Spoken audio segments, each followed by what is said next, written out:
morning, everybody. As you can see, it's pretty windy today.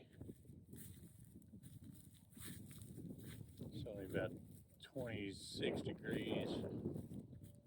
Feels like 19. Let's get to about 45 today, so not too bad.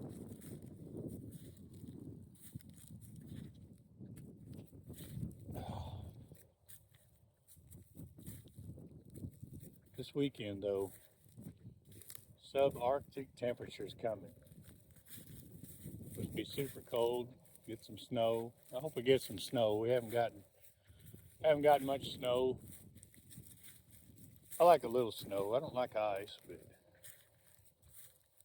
I do like it when it snows. It's so pretty out here. I mean, it's pretty anyway, but when all this is covered in snow, it's just gorgeous. I just love it.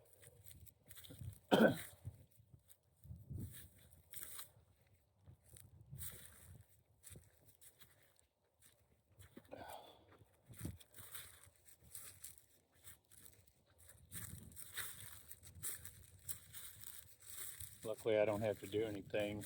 I did some more wood cutting last night. Probably do a little more tonight after work, so I can not have to worry about it for this weekend. I've got it piled up in my shop right now to keep it out of the weather. What's not on my deck, but try to keep that stuff dry as much as I can. I shouldn't have to cut too much more to last me the next couple weeks, so hopefully it won't stay so bitter cold. But it is Missouri, so you never know. Wait till tomorrow and the weather will change. So have a great day, everybody.